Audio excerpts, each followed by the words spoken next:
Wow, this is Mlolongo, and the crowds are gathering. People are gathering because today was meant to be a protest day.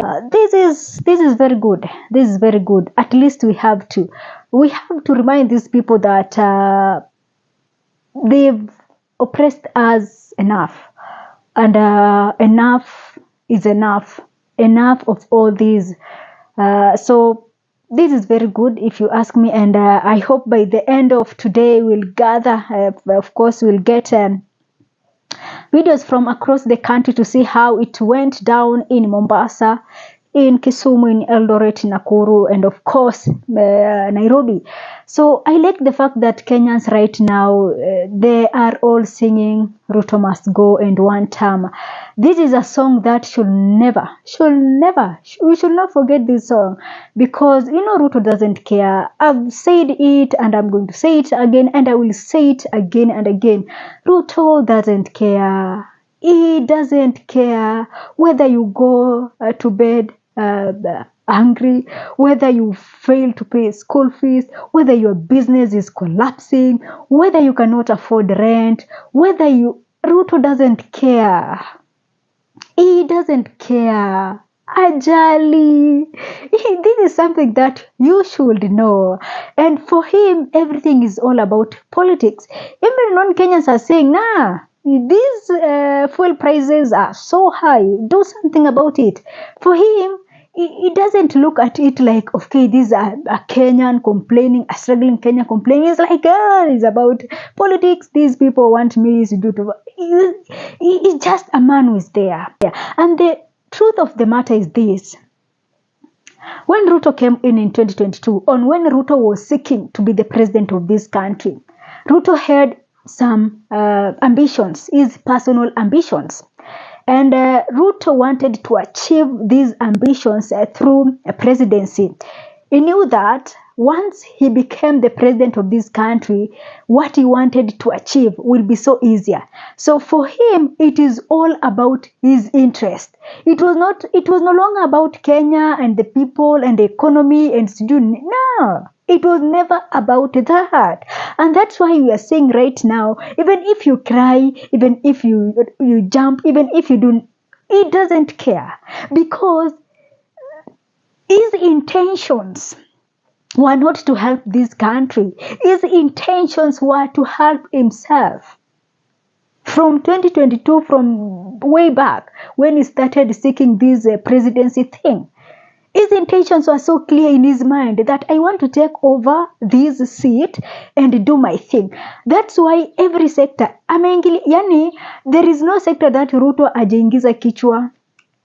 Kila mahali, farming, sijui cement, sijui ndoi inaitwaje, energy, everywhere Ruto, everywhere, kila sector Ruto ameingiza kichwa hapo. Na unajua, when a man of this kind akiingia in certain, the people who are running the same business, how will I put this, like let's say energy, energy sector, let's say right now what we are seeing in our country is we have these multinational petrol stations. That's why everywhere you turn you turn left is rubies, you turn right is Juola, you turn left. It is no longer about, back in the days we used to have that small, pump everywhere. Like just normal Kenyans trying to at least secure something, having this, ukienda na pikipiki mahali fulani. But right now it is all multinationals who are running this business. And this means the small business people have been forced to back off. And this is what Ruto is trying to do. Ukiingia kwa ukulima, ameharibu kila kitu. Farmers are getting nothing right now. And he's not stopping. He's not stopping. He's not stopping. He's everywhere. So what you as a Kenyan, you need to know is that Ruto has no intention to move these countries to do from point A to point B. Accept that reality. Once you accept that reality, you will now understand why he needs to go. But if you people are still being hopeful with Siju, Ruto is going to improve education sector, Ruto is going to improve the economy of this country, that Ruto he is not going to improve nothing. Okay, let's talk about this thing that he's so proud of, the housing, the affordable housing project. You see, I've been following some conversations on social media that we have foreign people are owning some of these houses. Kenyans are paying for these houses. Kenyans are wanakatwa tax to build these houses. But in the end, it is not even Kenyans who are benefiting from them. It is foreign people. So if you are still there, think that Ruto is going to change this country. Oh my God. You are in the dark, and you have to, I don't know how you'll be helped. I see people saying that in the next time he's not going to do nothing. He is not going to, hata umpatie 100 years, umpatie 200 years, Ruto will do nothing for this country. Ruto will do nothing for you and your business. Ruto will do nothing for me and my life. That is the reality. Whether you give him 100 years, 20 years, 50 years, nothing will change. The only thing that we should do right now is to get him out. If you want to prosper, if you're a Kenyan outside there and you want to prosper, the only mission right now is for you to ensure that you have that voter's card and ready to get this man out. Failure to do so, then we shall be there. See, we are saying this, we are in 2026, we shall be there.